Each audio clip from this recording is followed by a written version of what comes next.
ראיון עם צביקה גרינשפן. הראיון מתקיים בביתו של צביקה בירושלים בשכונת קריית שמואל. התאריך הוא ה-26 בפברואר 2026. צביקה, בבקשה. שלום, שמי צביקה גרינשפן. אני נולדתי בוורוצלב, פולין, בנובמבר 1953. יש לי אמא פולניה ובאתי ארצה באונייה. כן. ב-57 עלינו לארץ במה שנקרא עליית גומולקה. שניהם ניצולי שואה, עברו את השואה במזרח. האמא ילידת ורשה שעברה עם משפחתה לערי אורל מיד כשפרצה המלחמה.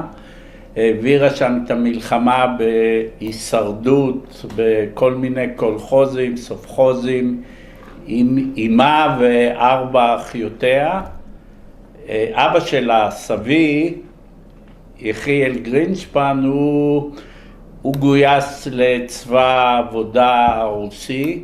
הוא לא היה כל המלחמה. אחרי המלחמה הוא חיפש את משפחתו, ובעזרת הג'וינט נודע לו שהם הועברו לפולין, למה שהיה שלזיה, לאזור ורוצלב. אבי היה בן 17 כשפרצה המלחמה. הוא היה ממשפחה חרדית, כן. בעיירה קטנה בשם פרצ'ב על יד לובלין. הוא היה בן למשפחה עם כ-13 ילדים, כולם חרדים. אבי היה עוד לפני המלחמה קומוניסט וחבר בתנועת הבונד, והוא ברח מזרחה, העביר את המלחמה באוזבקיסטן, קזחסטן. לאחר המלחמה הוא גם העבירו אותו לוורוצלב. שם הוא פגש את אמי והקימו משפחה. סבא שלי, כשפרצה המלחמה, הוא הבין מיד מה שקרה. הוא ברח ראשון לרוסיה, השאיר את המשפחה בוורשה. אחרי שהוא התבסס ברוסיה, הוא שלח שליחים עם כסף, הוא כנראה היה עמיד, והעביר את המשפחה, אמא וחמש בנות. הם עברו לביאליסטוק, היו תקופה בביאליסטוק, ואז אחרי תקופה בביאליסטוק, תמורת שיחוד שומרים, הם עברו לרוסיה. אבל אני שואל כל הזמן, האם לסבא שלך היו חברים יהודים בוורשה שאמרו לעצמם, לנו זה לא יקרה? זה אני לא יודע. גם סבא שלי לא סיפר על התקופה הזו.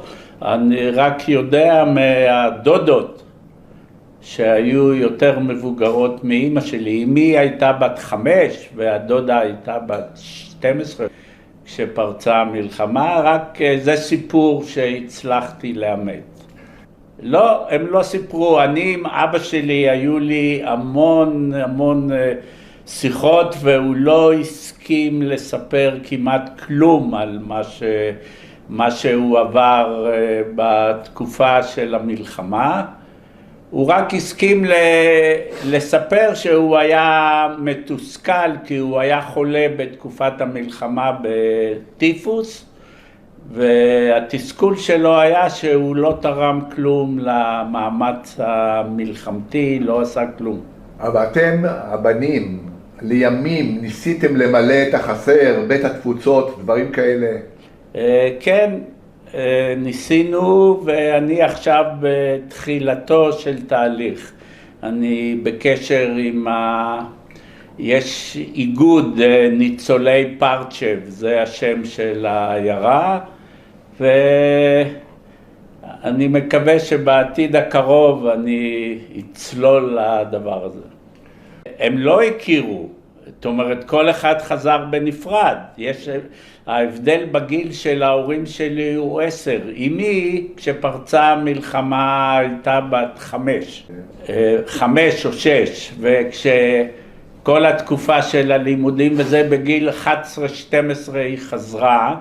עכשיו, כל הנוער שחזר מאזור המזרח לוורשה, היה שם, לא לוורשה, לברוצלב, למה שהיה שלזיה, היו שם המון מחנות של השומר הצעיר, גורדוניה, מזרחי, מכבי, ביתר. הם היו שם בהכשרה בשביל להעלות אותם לארץ, הם היו במין קיבוצים. וכשסבא שלי שוחרר מרוסיה והגיע לברוצלב, הוא חיפש את הבנות שלו. ואז הסתבר לו שאחת הבנות התחתנה עם מדריך של גורדוניה, והם בסופו של דבר עלו לארץ עם אוקסודוס. עם סבתא שלך. וסבא שלי אסף את שאר הבנות מהמחנות האלה, והם התיישבו בברוצלב, נתנו להם כמו שנתנו פה בסוף שנות ה-40 דירות ביפו וירושלים ורמלה, ישבו את היהודים שם בכאלה בתים גדולים, כי זה היה אזור גרמני, שהייתה חצר וכל משפחה קיבלה חדר. ואבא שלי, הוא היה פעיל יהודי פוליטי, היה שם ארגון יהודי שהקים בתי מלאכה לשקם את הנוער שהגיע חזרה מהמזרח. הוא עבד, המקצוע שלו ביידיש זה שניידר, הוא היה סנדלר, הוא עבד במפעל, יש לי אפילו עיתון שמראה שהוא היה פועל מצטיין, עיתון יהודי ביידיש. ואימי, סך הכל שהיא חזרה, הייתה בת 12, משהו כזה, אז הייתה צריכה לגשר על איזשהו פער של לימודים. היא לא למדה, לא קרוא ולא כתוב כל התקופה שהיא הייתה ברוסיה. אז לפי מה שהיא סיפרה לי, היו כל מיני מוסדות של הג'וינט שעשו בתי ספר ולימדו אותם. ואמא שלי ואבא שלי נפגשו, האמא הייתה בת 17 ובגיל 19 היו לה כבר 2 בנים. יש לי זיכרון אחד שהוא חרוט ביד היום, בתור ילד. אנחנו כשעלינו אז נסענו ברכבת מברוצלב לצפון לגדנסק, ומשם באונייה למרסיי ולארץ. עכשיו, אבי אחרי תקופה שהיה בברוצלב פגש את אחד האחים שלו שגם היה בתקופת המלחמה במזרח. האח הזה היה מבוגר ממנו באיזה 10 שנים, והאח הזה כשפרצה המלחמה והוא ברח, הוא השאיר בעיירה אמא, אישה וילד. והאבא, הדוד שקראו לו גידלה, במשך המלחמה הוא התחתן עם אישה בקזחסטן והגיע איתה לברוצלב. עכשיו, מה אני זוכר מהדוד? הדוד בא לרכבת להיפרד מאיתנו שנסענו. אני זוכר דבר אחד, שישבנו בקרון רכבת והדוד הוציא אולר גדול שהיה בו מזלג וסכין וכף, והעמיד בקבוק, שכנראה זה היה בקבוק וודקה, והוציא קופסה של שפרוטים ומלפפון חמוץ או דבר כזה, וזה הזיכרון היחידי שיש לי בפולין. עד היום יש לי בן דוד אחד בפולין, שאני בקשר איתו, שגר בעיירה על יד. עכשיו, אבי כשעלה לארץ היה לו מאוד מאוד קשה, הוא כל הזמן אמר לאמא שלי, תגיעי לפה, הקפיטליסטים יעבידו אותך בפרך וכל זה, וכשהוא עלה, עלינו בחודש מאי, הביאו אותנו זאת אומרת, פה גם יש איזה קוריוז, רצו לתת להורים שטח ברעננה או בכפר סבא עם משק עזר. עכשיו, אחותה שעלתה באוקסודוס הייתה בחיפה, גרה באיזה בית ערבי בעיר התחתית. והאחות כתבה לאמא שלי, כשהייתה עוד בפולין, תבקשי להיות קרוב לחיפה, אנחנו נעזור לך. אז התעקשו שנהיה בחיפה. ואז היינו במעברה בעתלית, במאי במעברה בעתלית, בפחונים וזה, ואבא עבד בבית אורן תקופה ביערות של קרן קיימת לשתול אורנים, ולאח שלו בפולין שלא תחלום לעלות, יש פה יתושים וזה, ואז כשאני גדלתי ויצרתי קשר עם הבני דודים כעסו על אבא, כי הוא כתב להם לא לעלות, ובגלל זה הם התגייסו לצבא הפולני.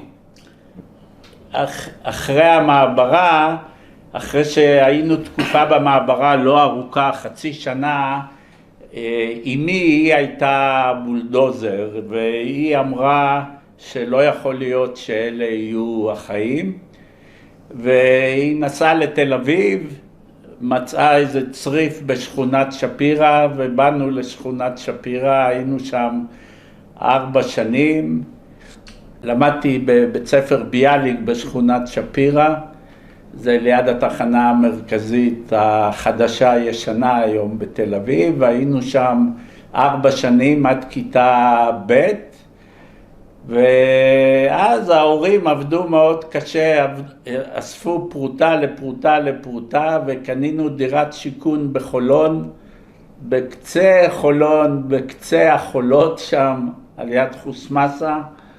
הכל היה חולות, היינו רואים את הים מהחולות, ובחולון הייתי בבית ספר חנקין, אחרי זה בבית ספר אורט, לשמחתי הייתי בשומר הצעיר מכיתה A עד י"ב, ואז בגרעין נחל לקיבוץ רבדים. הייתי בחולון עד שנת 71.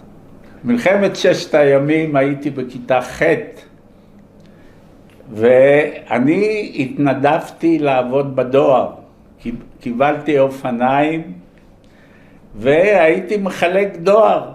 זה היה, יש פה איזה פרדוקס, ההורים הפולניים לא הסכימו שאני ארכב על אופניים, ומהדואר קיבלתי אופניים שהיו לרשותי לתקופה של המלחמה ואחרי המלחמה, ואפילו קיבלתי, אני לא יודע אם יש לי את זה, משר הדואר ישעיהו, זה עם השערות בצד, קיבלתי ממנו אוטו קרה לזה, ואני זוכר שחפרנו שוחות על יד הבית, היה מקלט. אבי נפטר כשהייתי בי"ב. הוא נפטר בשנת 71, אני הייתי בבית ספר מקצועי, ובתקופה ההיא, מי שהיה בבית ספר מקצועי היה חייב ללכת לחיל חימוש, לחיל טכני. והייתי בשומר הצעיר, הייתי מאוד פעיל בשומר הצעיר, ואז כשאבי נפטר, זה היה בחודש מאי, והגיוס של הגרעין היה חודשיים אחר כך. המדריך שלי שהיה מקיבוץ רבדים, אח של ג'ומס, יאיר אורון, היה לו רעיון. הוא אמר, אם אתה תלך לנחל, לא תוכל, זאת אומרת, לא תצטרך ללכת לחיל חימוש. אז עשו, זאת אומרת, זה היה הסידור. הייתה רק בעיה אחת, שאני ואחי היינו יתומים, כי אבי נפטר חודשיים לפני זה, ואחי כבר התגייס לצבא, ואני הייתי בן 17 וכמה חודשים, והיה צריך את החתימה של אמי שתסכים שאני אלך לצבא. אמי הייתה אז מאוד צעירה, הייתה סך הכל בת 38 עם 2 ילדים בצבא. והאחיות שלה אמרו לה, אל תחתמי לו וזה, והיא חתמה שאני אלך לצבא. היא אמרה, למה לי שיחזיק לי בסינור, זה החיים שלו. היינו גרעין נחל, שהתגייסנו ב-71 לקיבוץ, התגייסנו למסלול של הנחל. היינו מחנה 80, אחרי מחנה 80 בנחל צופר, נחל צופר בדרום. האם עשיתם גם בט"ש וגם חקלאות? כן, אני מעשית לא הייתי בצופר, בגלל המצב הספציפי שהיה לי עם אבא שלי, שאבי נפטר, אז סידרו מראש שאני אהיה בחל"ת, שאני אהיה בחל"ת בחולון, וככה אני אוכל לתמוך באמי. אז התקופה שהגרעין היה בצופר, אני הייתי בחולון עם אמי, ואחרי התקופה הזו חזרתי לגדוד 50. אני הלכתי לגדוד 50 עם החבר'ה שלי, המג"ד היה אללה ירחמו אמנון ליפקין שחק, ויאיה היה סמג"ד. הייתה תקופה פיזית קשה אבל מאוד מגבשת, ובטירונות ירדנו לתעלה ב-71 למלא שקים. הבט"ש בתקופה של צופר, אני לא הייתי בצופר, אבל בתקופה של צופר הם עשו בט"ש על גבול הערבה, מה שהיום על יד עמק השלום יש מוצב בשם חופרה, שבחופרה עצמה במוצב הזה צילמו אחר כך את הסרט הכפר. הסרט הכפר שיצא לא מזמן. אז היינו בגדוד 50, בגדוד 50 הבט"ש שעשינו היה בעזה, היה ב-73, בפסח 73, היינו בעזה, זה היה מיד אחרי מבצע אביב נעורים, שליפקין שחק היה שם. זהו, ובחודש מאי השתחררנו מגדוד 50, והלכנו לשלט, לקיבוץ, ברבדים. עכשיו, כל מי שבשלט היה צריך לתת 3 חודשים מבצעית. היה על הנחל 3 פלוגות שעשו מבצעית. פלוגה אחת בתעלה ב3 מוצבים. בכפר, המזח והמפצח. פלוגה אחת בשארם א-שייח שעשתה את האי טיראן ומרשל, ופלוגה אחת שישבה בהר דוב. האם אנשים רצו, למשל את מרשל, האם ביקשו להיות שם? תראה, אנחנו היינו בקיבוץ, וזה הלך לפי מכסות. הגיע מפיקוד הנחל לכל גרעין. אתם צריכים לשלוח X אנשים לדבר הזה. פיקוד הנחל היה צריך למלא את הפלוגות שתמיד יהיו מלאות. אני בקיבוץ עבדתי בפרדס, אוקיי? זה היה פרדס ושסק. עבדתי בפרדס והיה סוף עונת הקטיפים כבר, ובאוגוסט שאלו מה זה, אמרתי אני רוצה נגמור עם זה, אמרתי אני אלך ראשון למבצעית, נעשה את 3 חודשים מבצעית שיש לי ונגמור. היה איתי בפרדס בחור בשם אבנר גליקרמן, הוא היה מגרעין בלגי 3 שנים מעליי. הוא גם עבד גבול מקוצר של עולים חדשים של 1.5 שנה. הוא גם היה בגדוד 50 אבל לפניי. אז החלטנו שנלך שנינו ביחד, נהיה באותו מקום ויהיה נחמד. אז היינו שבועיים הכנה, כאילו לרענן, כי באנו מהקיבוץ, והגענו מוצב הכפר, שזה היה מוצב בת של מוצב המזח. ואני לצערי שלחו אותי לקורס אב"ח של שבועיים. מתי שלחו אותך? בתקופה הזו של ההכנה. בחודש אוגוסט גייסו את כל הפלוגה, והיו אימונים. אני במקום האימונים שלחו אותי לקורס אב"ח, שמאוד לא אהבתי, בצריפין של שבועיים, אבל זהו, וירדנו למוצב שנינו. הגענו באוגוסט לתעלה, הייתה תקופת רמדאן, וישבנו ככה בסטלבט. במוצב. היה מוצב הכפר, היה מוצב המזח שהיה דרומית לנו ממש מול העיר סואץ. כ5 קילומטר צפונית היה מוצב הכפר, שלידו הייתה עמדה של האום. מפקד המוצב היה שלמה ארדינס, הוא היה המ"פ, שהוא היה אחראי על 3 המוצבים. הוא ישב במזח.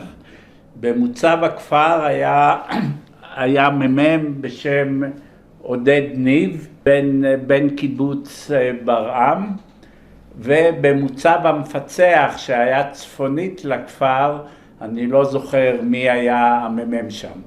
אבל מה שזכור לי שהכל היה מאוד מאוד משונה. אנחנו היינו מוציאים כאילו כל ערב ממוצב הכפר, היינו יוצאים עם זחלם ונוסעים כל הדרך צפונית למפצח, וההוראות היו כאילו אנחנו משכיבים מערבים, וכל פעם שהיינו עוצרים בדרך, כל קילומטר היינו עוצרים, היו אומרים לנו תדרכו את המגים, תצעקו, לשכב וזה, היינו נוסעים ככה עד המפצח, ישנים שם, ובבוקר חוזרים חזרה כאילו אוספים את זה. עכשיו, ההוראות היו מצחיקות. היה מגדל תצפית שהיית עולה עליו בלי נשק, לא להרגיז את המצרים, היית משאיר את החגור והנשק בתחתית המגדל, והיית רושם יומן. בצד השני היינו רואים כל לילה D9 וטרקטורים וכל זה, נוסעים הלוך חזור, והיינו רושמים יומן, מעבירים לסמל, והסמל היה מעביר את זה למיתלה או לאיפה שהיה צריך, וזה היה משונה. עכשיו, היה קטע מדהים. בראש השנה, הבחור שהיה איתי מרבדים, אבנר גליקרמן, הוא מבלגיה, והוא קיבל טלפון מאח שלו שקוראים לו שלמה, שההורים באים לבקר בראש השנה.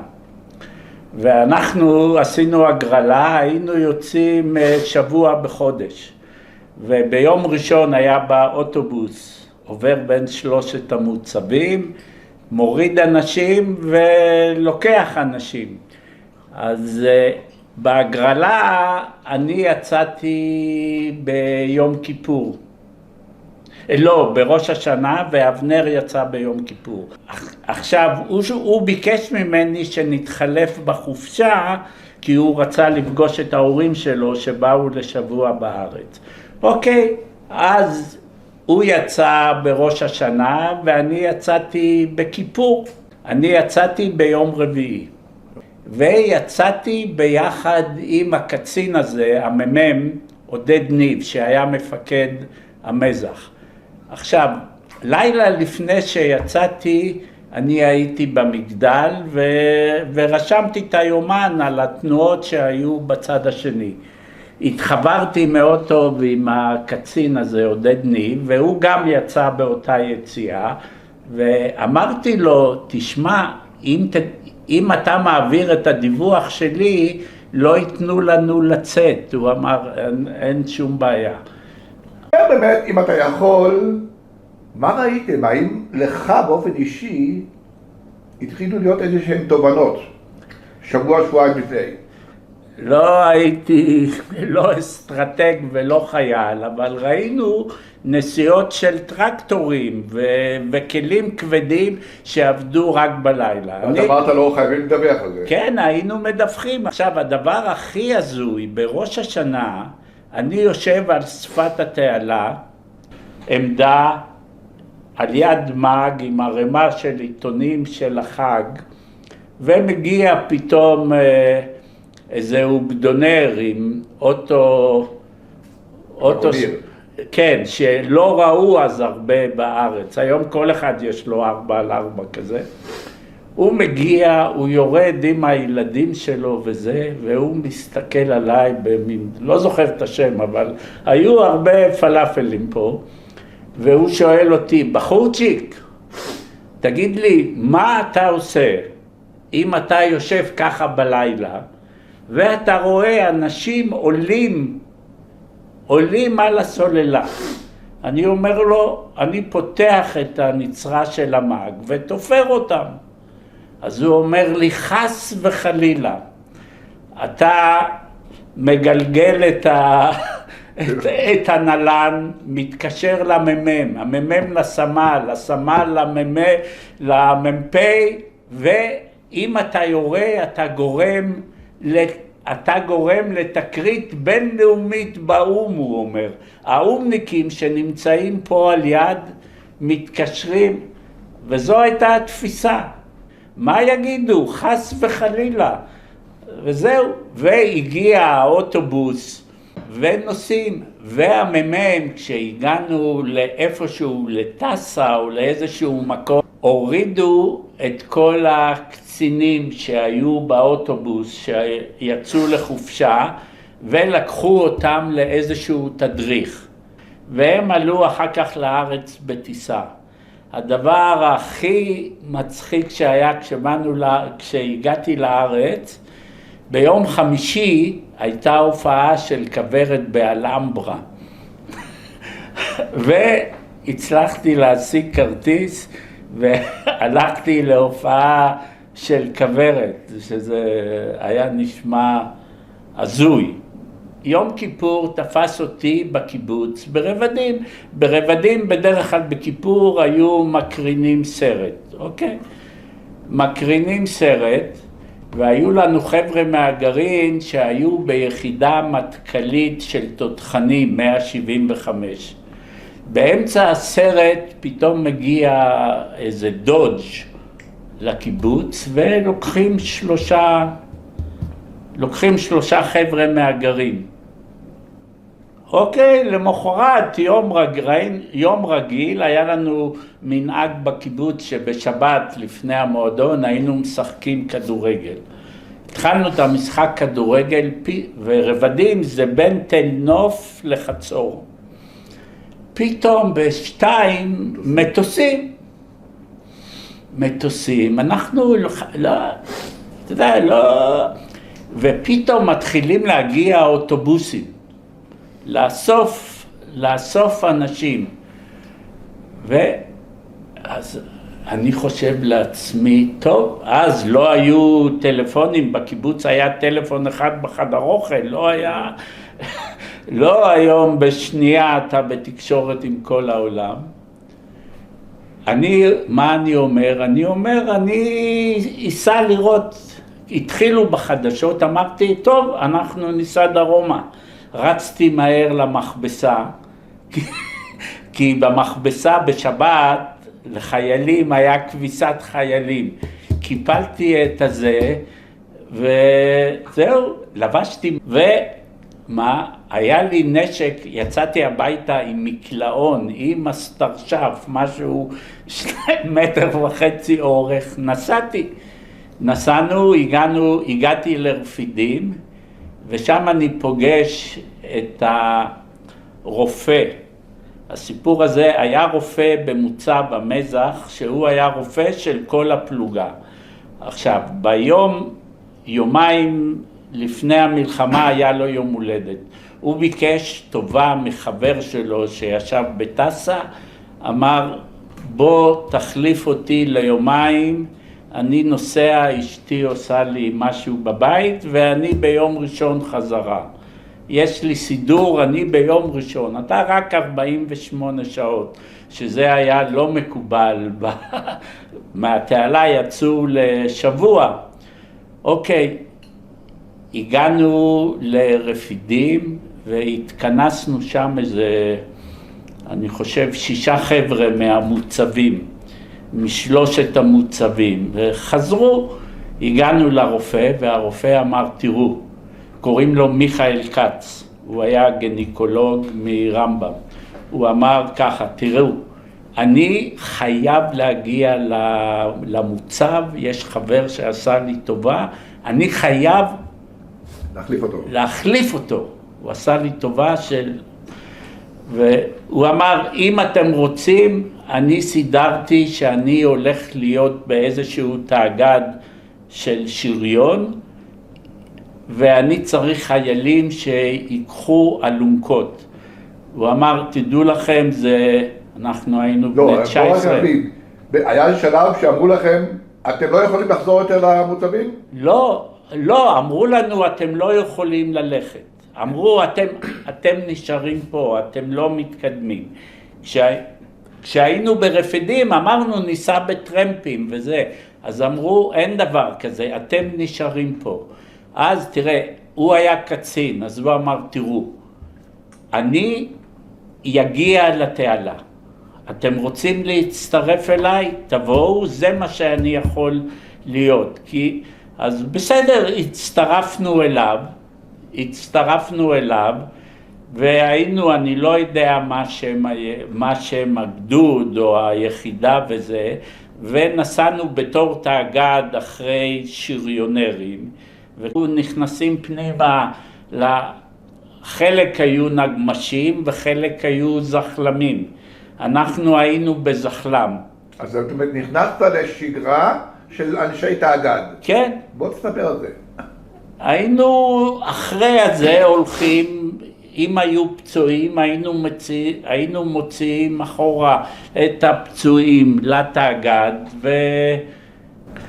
תראה, אני לא זוכר מזה הרבה, אני רק זוכר שהיו 2 אנשים, 6 שהיו איתנו, שלא, הוא אמר לנו, מי שלא יכול שיגיד ולא ימשיך.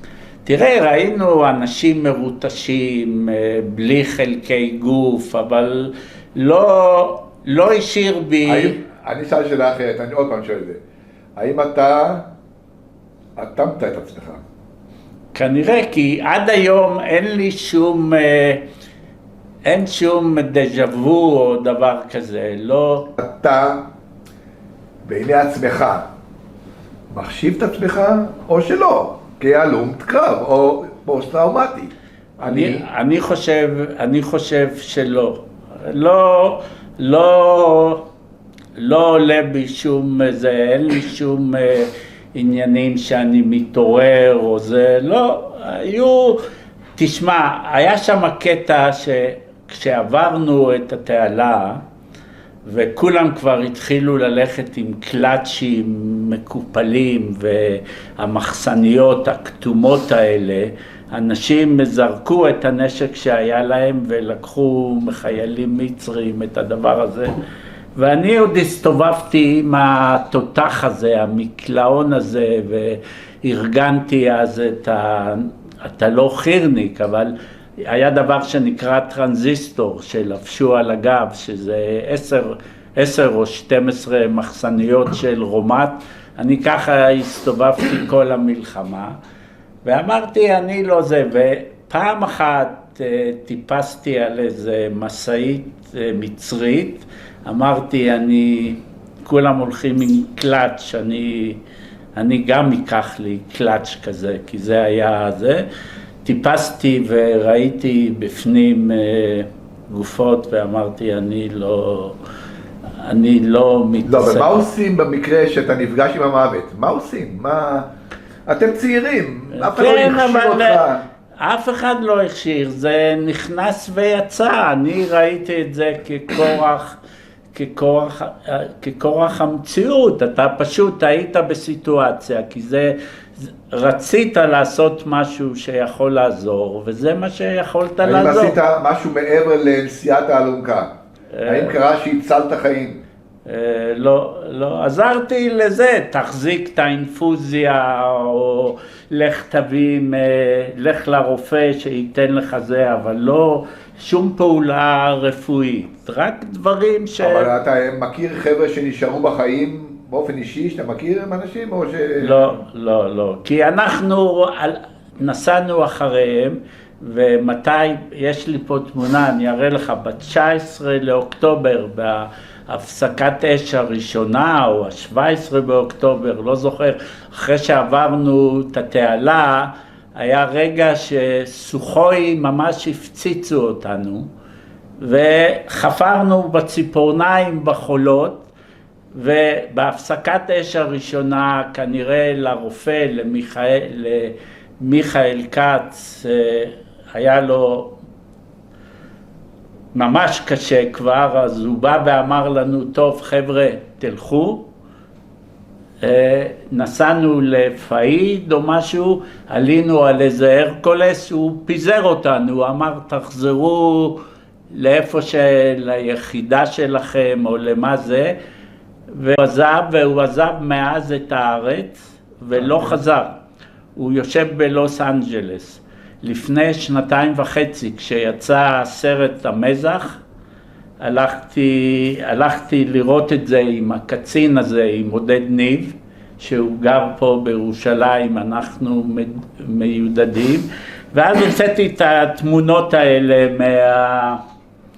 מהאלבום שעשיתי בזמנו, ושלחתי לו, למיכאל כץ, ואנחנו בקשר. הוא התנתק לחלוטין, הוא גינקולוג מפורסם שם. ב-20 לחודש או משהו, אני עליתי על איזה מטוס תובלה, אני חושב שזה היה הרקולס, שנחת ברמת דוד. אוקיי? הגעתי הביתה לחולון, הייתה שמחה מאוד גדולה, והייתי יום בבית, נסעתי לקיבוץ, ומשם אמרתי אני אלך לפיקוד הנחל, כי ידענו שלא יודעים איפה אנחנו.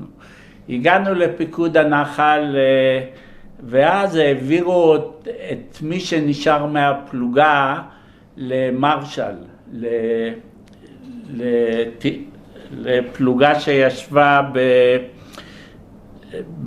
בשארם א-שייח, שחצי מהפלוגה הייתה באי טיראן וחצי הייתה בעמדות שמירה במרשל. שם אני זוכר שהיה איזה קטע ביזארי, גורודיש אסף את כל החיילים שהיו במרחב באיזה אמפיתיאטרון שם, ונתן שם נאום כאילו להצדיק את האי תפקוד שלו, משהו. זה היה משהו מאוד ביזארי. היינו שם חודש, פיקוד הנחל. היית באי טיראן?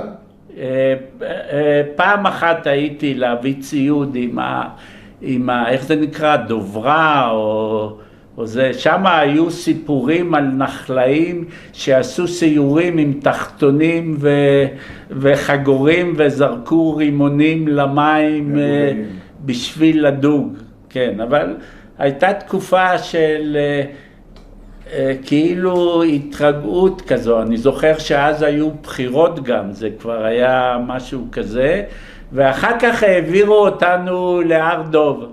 עכשיו אני אספר לך קוריוז, הייתי בהר דוב. הר דוב הייתה פלוגה שישבה חצי בחורשת טל וחצי בהר דוב, וכל בוקר יצא סיור מכל קצר. מהר דוב ירד ומחורשת טל הלכה עד צומת הטנק והתחילה לעלות, זה כאילו לפתוח ציר. ואז יום אחד מגיע מברק להר דוב, שאני חייב להגיע דחוף לפיקוד הנחל למשפט.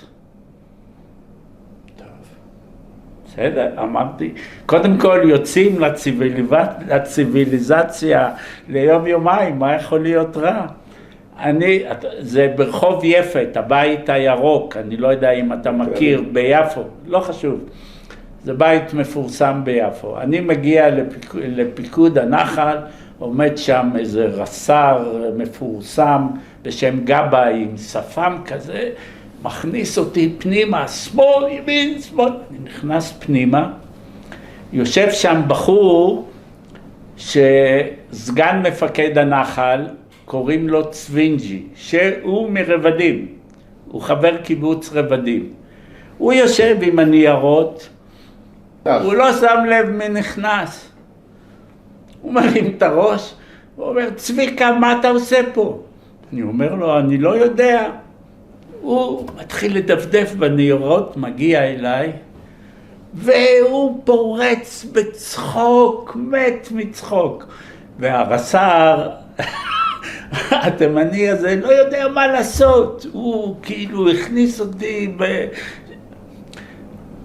ואז צווינג'י נרגע. צווינג'י הוא דמות, הוא היה בשבי בגוש עציון, הוא הציל את דני מט מהתעלות בגוש עציון, והוא עשה קריירה צבאית, הגיע עד להיות מפקד הנחל. אז הוא אומר, אני מקריא לך את מה שכתוב. אני שופט אותך על סכום של 600 לירות, אני לא יודע על מה זה. אתה חתמת על 600 לירות על השקם במוצב הכפר. כשהגענו למוצב באוגוסט, היינו סך הכל 10 איש, אמרו, מחפשים מישהו שינהל את השקם. אז אני חתמתי על 600 שקל, היה שם, לא שקל, לירות זה היה עוד לפני. חתמתי על המצופים, משחת גילוח, טמפו וכל הדברים האלה.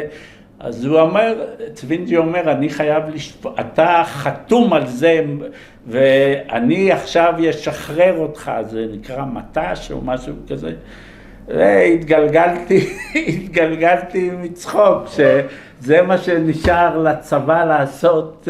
בינואר היינו בהר דוב, ינואר 74, וב-74, במאי 74 השתחררנו, מאי 74 השתחררנו. חזרת לרבדים? כן, חזרתי לרבדים, הגעתי 74 לרבדים, חזרתי לעבוד בפרדס, אחרי זה עברתי לעבוד בשלחין, התחברתי לעבודה בהשקיה מאוד, ועבדתי עד 77, ריכזתי את ההשקיה, 78, סוף 77, תחילת 78, הלכתי לשנת חופש, עבדתי בתור קצין ביטחון באל על, שנה ומשהו, הייתי באנגליה, נסענו לאנגליה כי הכרתי את אשתי ברבדים בתור מתנדבת, וכשהיינו באנגליה, התחתנו באנגליה, חשבנו אולי לנסות לחיות באנגליה, אבל חזרנו חזרה לקיבוץ לאחר טיול ארוך של חצי שנה מסביב לעולם, וחזרתי לקיבוץ, הלכתי ללמוד הנדסאי מים ברופין, והייתי עוד תקופה בקיבוץ, ואחרי זה עזבתי את הקיבוץ. עברתי לירושלים במלחמת לבנון הראשונה, 82 או 1, ועבדתי כל השנים במערכות מים והשקיה בכל מיני חברות, הייתי בחברות השקיה ישראליות, נטפים, פלסטרו, מצר, וביקרתי ועבדתי בפרויקטים חקלאיים בעשרות מדינות בעולם. מ-84 עד 2000, ומקום האחרון שהייתי זה אוסטרליה. רוב המדינות הייתי במקומות נידחים, אוזבקיסטן, חזחסטן, קירגיסטן, הייתי לבד ובנסיעות הלוך חזור. הנסיעה האחרונה הגדולה הייתה לאוסטרליה, שאז אשתי הצטרפה אליי, היינו שם 3 שנים, וזה היה מאוד, מאוד מתגעגע לאוסטרליה, בעיקר לחדשות שיש שם. החדשות באוסטרליה מתחילות ברוח שיש לגלישה ובמרוץ הטריאטלון, ועכשיו אני בפנסיה, קצת עובד עוד בייעוץ ופיקוח בענייני מים ומאגרים. כאן רואים את החבר'ה שהייתי איתם בתאגד. זה ביום שהוכרזה הפסקת האש. יש פה בחור שקוראים לו דויטש, שהוא מחזיק חתיכה ממטוס סוחוי שנפל ביום האחרון לפני הפסקת האש. זה במעבר התעלה על דוברה שעברנו לצד המצרי. התפזרנו על יד ה-101. זה מצולם איפשהו לפני ה-101, כשהכריזו על הפסקת האש. זה לאחר המלחמה שהיינו בשארם א-שייח ושמרנו בעמדות, אז אתם יכולים לראות בלי בגדים, מה זה מקח או 03. זה גם על שפת ים סוף בתקופת התרגעות לפני שעלינו להר דוב. תמונה בהר דוב עם גששים דרוזים שהיינו פותחים ציר, זה היה במרץ 74, ממש כבר, אני חושב לפני שסיימנו והשתחררנו ב-74. את סוזן אשתי פגשתי בקיבוץ רבדים בפרדס, עבדתי אז בפרדס. זה היה, כשחזרתי לקיבוץ ב-74, במאי היא הגיעה בנובמבר 74 לרבדים. היא הגיעה בתור מתנדבת, היא הגיעה לרבדים בצורה מצחיקה. היא היה אז בלונדון דבר שנקרא קיבוץ רפרזנטטיב. אנשים הלכו לשם וביקשו להתנדב, היו קבוצות, היו בודדים, היא התנדבה ושלחו אותה לקיבוץ הארצי ברבדים, לקיבוץ הארצי בליאונרדו דה וינצ'י בתל אביב. אוקיי, היא הגיעה לשם למחלקת המתנדבים וקיבלו אותה ואמרו לה, את הולכת לקיבוץ סאסא. היא ביקשה, תראו לי איפה זה סאסא. הראו לה את סאסא והיא ראתה שזה כמעט בלבנון. אז היא אמרה שההורים שלי לא ידאגו, תשלחו אותי איפשהו מקום באמצע. אז שלחו אותה לרבדים.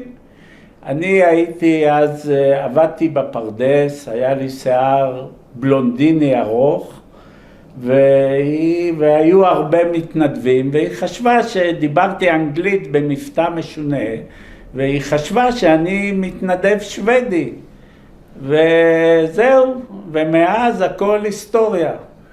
אנו באנגליה ב-1979, בבית כנסת מאוד יוקרתי בשם סנט ג'ונס ווד. חזרנו חזרה לארץ לאחר טיול גדול ברחבי העולם, ונולדו לנו 2 בנות. הראשונה נעמי, שנולדה בקיבוץ רבדים, חיה בספרד עם בעלה או בן זוגה, איך שמגדירים את זה היום. שנייה רות, שנולדה ב-1984 כבר כשגרנו בירושלים, והיא חיה בתל אביב, יש לה 2 בנות, היא פסיכולוגית במקצועה. אנחנו סבא וסבתא מאוד גאים ואנחנו במשרה מלאה. אני מתאמן הרבה על להגיד לא כאשר אני מקבל טלפון ביום שבת ב-10 בלילה שצריך להגיע, אבל יש לנו סידור קבוע, כל שבת מקבלים סידור לגבי מתי באים, בדרך כלל פעם עד פעמיים בשבוע. רות יש לה קליניקה של פסיכולוגית, כל שנה מתאמים לקראת השנה הבאה את התיאום ציפיות, כי היא לומדת ואני בתור גמלאי קצת לומד, קצת עובד ועושים תיאום ציפיות וכולם מרוצים. כל העניין של יום כיפור, הייתי בסרט המזח שבועיים לפני 7 באוקטובר. ואחרי שהייתי בסרט ועברתי על התמונות שהראינו קודם, פרסמתי את זה, יש כל מיני קבוצות של יום כיפור, פרסמתי תמונות וקיבלתי כל מיני פידבקים, והגעתי לכנס שהסתבר לי שמתקיים כל שנה בהר הרצל בסוכות ראשון של הפלוגה,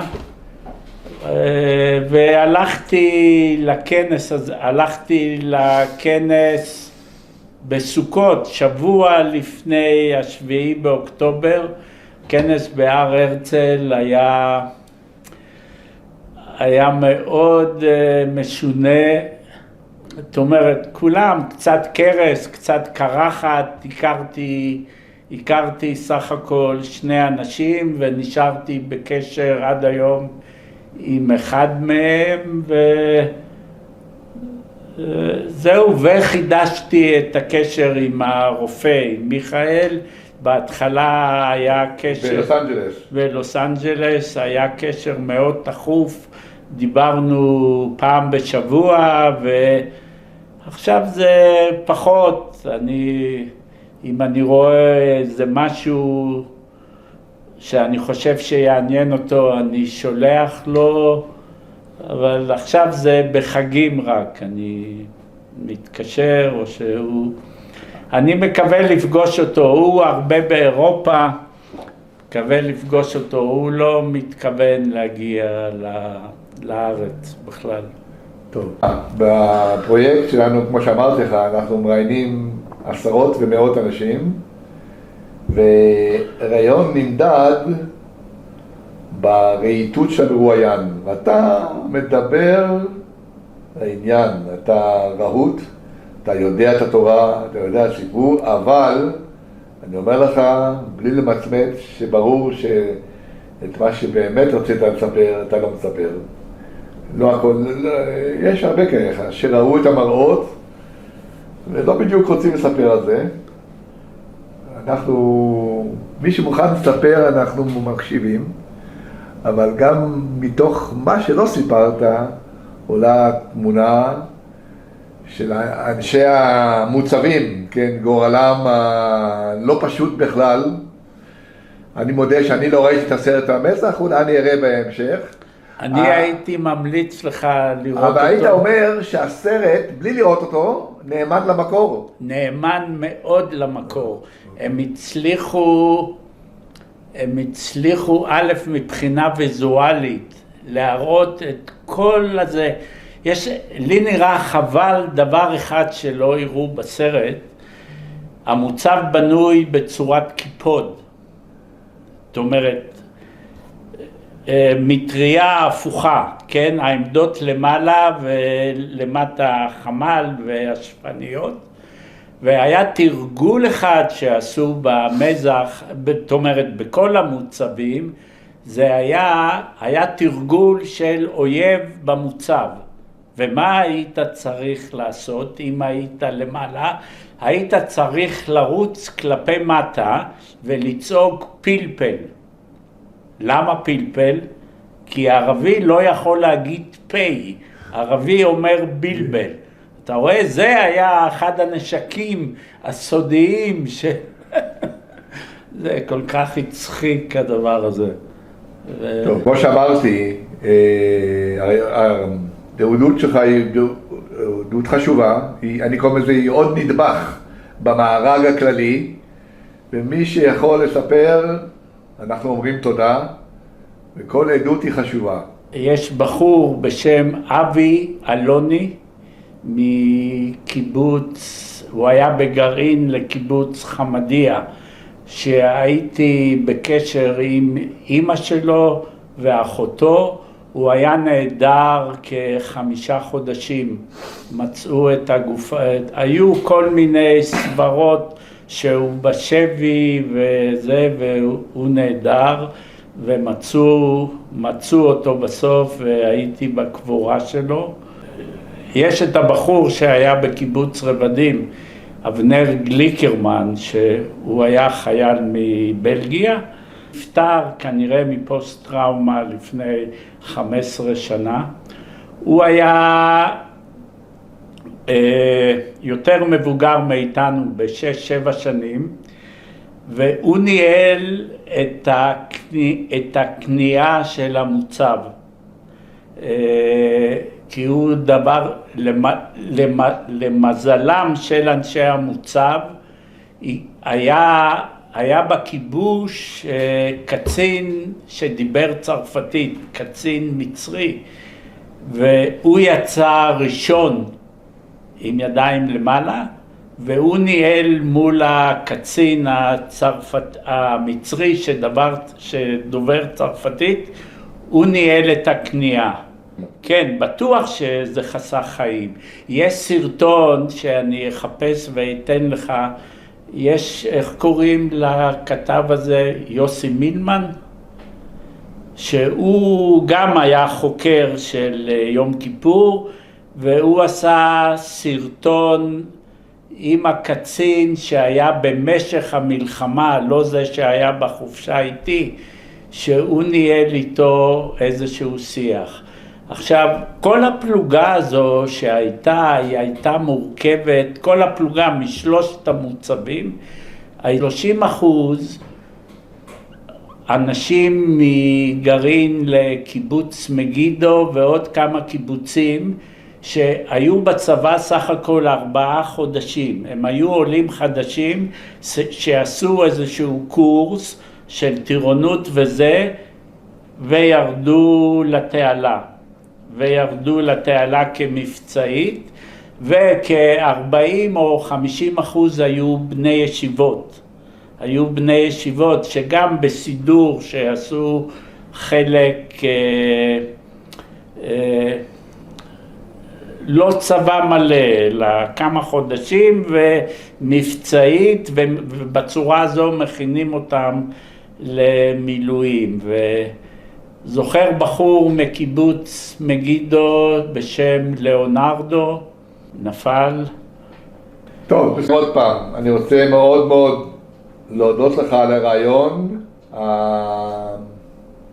הדעתני, וניכר בך שאתה יודע על מה אתה מדבר. אז אני מודה לך, תודה רבה.